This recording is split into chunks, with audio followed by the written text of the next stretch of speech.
जमात के लिए कम से कम कितने आदमी होने चाहिए कि जिनसे जमात जो है वो हो जाएगी? तो कम से कम 2 आदमी अगर इकट्ठे हो जाएं और तो भी जो है वो जमात का हुक्म है। और अगर 2 आदमी हों तो एक उनमें से नमाज पढ़ाए, और जो नमाज पढ़ाने वाला है वो बाएं तरफ खड़ा हो और जो मुक्तदी है वो दाएं तरफ खड़ा हो। और अगर 3 आदमी हैं तो एक आदमी आगे खड़ा हो जाए और 2 जो आदमी हैं वो पीछे खड़ा होकर नमाज पढ़े। और रसूल सल्लल्लाहु अलैहि वसल्लम का फरमान है कि सलातुर रजुल मअर रजुल अज़का मिन सलाती वहदा, कि एक आदमी की नमाज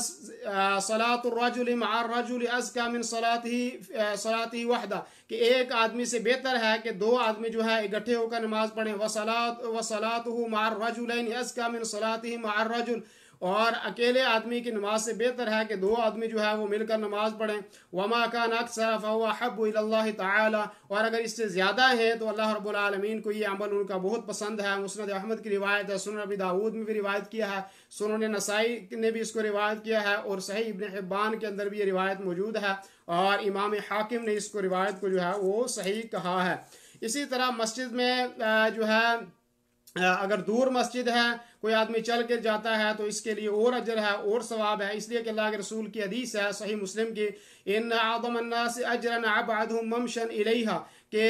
बेशक ज़्यादा सवाब उन लोगों को हासिल होगा जो दूर से चलकर मस्जिद में जाते हैं। यानी दूर है अगर मस्जिद तो वो जितने ज़्यादा चल कर आएंगे उतना ज़्यादा उनको उसके ऊपर सवाब मिलेगा। क्या जो है औरतें वो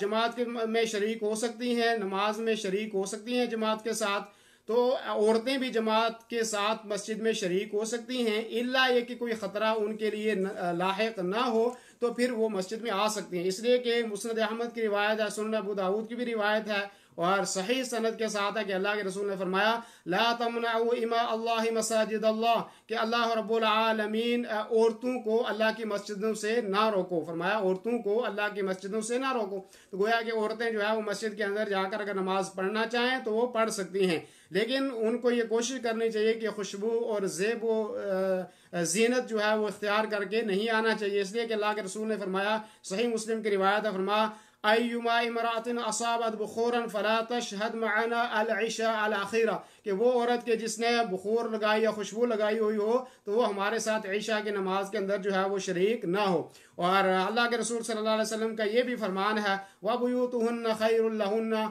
और अगर वो अपने घर में नमाज पढ़ लेती हैं तो ये उनके लिए और ज़्यादा बेहतर है, ये अच्छा है। तो घर में भी नमाज औरत पढ़ सकती हैं, अच्छा है, लेकिन अगर मस्जिद में आना चाहें तो आ सकती हैं, उनको रोका नहीं जा सकता है।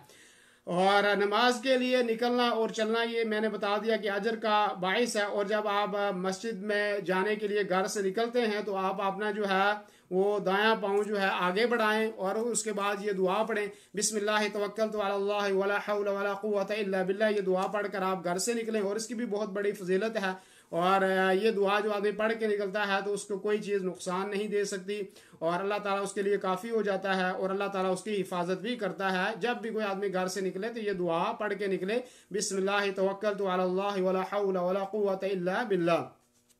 और इसी तरीके से जो है जब आदमी मस्जिद में जा रहा है और मस्जिद में चला जा रहा है लेकिन नमाज खड़ी हो गई है तो ऐसी सूरत में वो दौड़ कर ना जाए, बल्कि वो आहिस्ता आहिस्ता जाए। दौड़ना जो है वो मना है। सही मुस्लिम की रिवायत, अल्लाह के रसूल ने फरमाया इज़ा अतैतुमुस्सलात फ़अलैकुम बिस्सकीना, जब आप नमाज के लिए आओ तो आप जो है सुकूनत के साथ और अच्छे तरीके से आओ। फमा अदरकतुम फसल्लु वमा फातकुम फ़अतिम्मु, कि जो नमाज आपको मिल जाए इमाम के साथ पढ़ लो, और जो आपके रकात छूट गई है उसको आप क्या करो, उसको जो है बाद में आप सलाम के बाद खड़े होकर उसको पढ़ लो। तो इसलिए जब जमात खड़ी हो गई है तो आप दौड़ दौड़ के नहीं जाना चाहिए, कहीं आदमी गिर जाए, कहीं और कोई उसको नुकसान या चोट आ जाए, तो इसलिए जो है आहिस्ता और सुकून के साथ जाना चाहिए, इसमें सवाब है। और मस्जिद में जाते टाइम जब मस्जिद में आदमी दाखिल हो तो दायां पाँव मस्जिद के अंदर दाखिल करे और उसके बाद ये दुआ पढ़े, बिस्मिल्लाह अऊज़ु बिल्लाहिल अज़ीम व बिवजहिल करीम व सुल्तानिहिल क़दीम मिनश शैतानिर रजीम अल्लाहुम्मा सल्लि अला नबीना मुहम्मदिन व अला आलिहि व सल्लिम अल्लाहुम्मा इग़फिर ली ज़ुनूबी वफ़्तह ली अबवाब रहमत। ये जो है वो रिवायत, ये दुआ पढ़कर आदमी मस्जिद के अंदर जो है वो दाखिल हो। और फिर अगर आप मस्जिद के अंदर दाखिल हुए हैं तो अभी नमाज खड़ी होने में, जमात खड़ी होने में वक्त है, तो आप जो है अगर आप ज़ोहर से पहले दाखिल होते हैं तो ज़ोहर की सुन्नतें आप पढ़ें, और अगर आप जो है फजर से पहले दाखिल होते हैं तो फजर की सुन्नतें पढ़ें। लेकिन अगर आप असर से पहले मस्जिद के अंदर दाखिल होते हैं और अभी वक्त है कि जमात खड़ी होने में, या मगरिब से पहले आप मस्जिद में दाखिल होते हैं और अभी जमात खड़े होने में वक्त है, या ईशा से पहले आप मस्जिद में जाते हैं और अभी नमाज खड़े होने में वक्त है, तो आप हरगिज़ मस्जिद के अंदर ना बैठें उससे पहले कि आप 2 रकात पढ़ लें। और ये 2 रकात जो है वो तहियतुल मस्जिद की 2 रकात हैं। और अक्सर व बेशतर हमारे लोग जो है ये गलती करते हैं कि जब भी मस्जिद के अंदर आते हैं तो ऐसे ही बैठ जाते हैं, वो दो जो तहियतुल मस्जिद की 2 रकात हैं वो नहीं पढ़ते हैं। और अल्लाह के रसूल सल्लल्लाहु अलैहि वसल्लम की हदीस है, मुस्लिम शरीफ की रिवायत है, फरमाया इज़ा दखला अहदुकुमुल मस्जिद फला यजलिस हत्ता युसल्ली रकअतैन, कि कोई भी आदमी आप में से मस्जिद में जब दाखिल हो तो वो ना बैठे यहाँ तक कि वो 2 रकात जो है वो पढ़ ले। तो जब भी आप मस्जिद में दाखिल हो आप 2 रकात पढ़ें और उसके बाद आप जो है वो मस्जिद के अंदर बैठें। और मगरिब से पहले भी आप 2 रकात पढ़ सकते हैं, ईशा से पहले भी आप 2 रकात पढ़ सकते हैं, और असर से पहले भी आप 2 रकात पढ़ सकते हैं। एक हदीस है कि हर अजान और इकामत के दरमियान 2 रकात है, तो उस वजह से अगर कहीं पे किसी नमाज से पहले सुन्नतें नहीं है तो तब भी आदमी अजान और इकामत के दरमियान कम से कम 2 रकात जो है वो आदमी पढ़ सकता है। और इसी तरीके से जो है अगर आप सुन्नतों में शामिल हो गए हैं, जो फजर से पहले की 2 सुन्नतें हैं और ऐसे ही जो है ज़ोहर से पहले सुन्नतें हैं, आप आगे मस्जिद में आगे सुन्नतें पढ़ना शुरू हो गई कर लिया आपने, तो ऐसी सूरत में आपको इंशाअल्लाह उसका अजर मिल जाएगा। अलग से तहियतुल मस्जिद पढ़ने की आपको ज़रूरत नहीं है। और सुन्नत जो फजर की सुन्नतें हैं उसमें भी ये ख्याल रखना चाहिए, और नमाजों में भी ये ख्याल जो है वो ज़रूरी रखना चाहिए। शायद आगे इंशाल्लाह ये मसला आएगा, तो यहाँ भी मैं बता देता हूँ कि अगर आप जो है फजर के वक्त जो है वो मस्जिद में आते हैं और इमाम जो है वो इमाम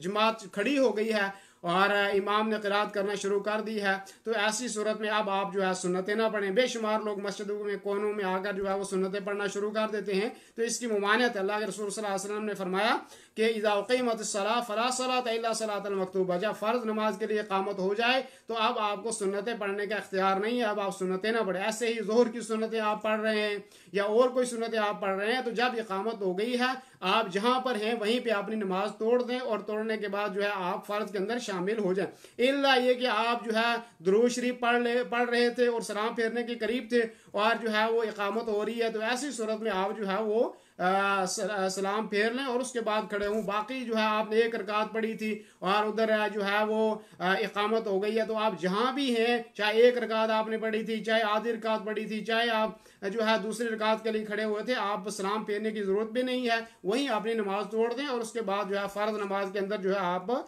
शामिल हो जाएं। और ये जो आपने तोड़ दी है उसके पढ़ने में भी आपको कोई गुनाह इंशाअल्लाह नहीं होगा। ऐसे ही जो ज़ोहर की 4 सुन्नतें हैं, ज़ोहर से पहले वो 2 भी आदमी पढ़ सकता है, और दुरुस्त रिवायत है वो उसका तरीका ये, अगर कहीं आदमी ताख़ीर हो जाती है, देर से आता है और इतना वक्त है कि सिर्फ 2 रकात पढ़ सकता है ज़ोहर से पहले, तो वो 2 रकात पढ़ ले। लेकिन अगर 4 रकात आपने ज़ोहर से पहले पढ़नी है तो आप 2 रकात करके 2 रकात करके पढ़ें, ये ज़्यादा अफजल है। इसलिए कि अल्लाह के रसूल सल्लल्लाहु अलैहि वसल्लम ने फरमाया कि सलातुल लैली वन नहारी मसना मसना, के दिन और रात की नमाज 2-2 रकात है, तो 2-2 रकात करके पढ़ना ये अफजल है। दीनी रहनुमाई के लिए हमारे चैनल को सब्सक्राइब कर दीजिए और घंटी के निशान को दबा दीजिए ताकि आपको मज़ीद कीमती वीडियोज़ मिलती रहें। जज़ाकल्लाहु खैर।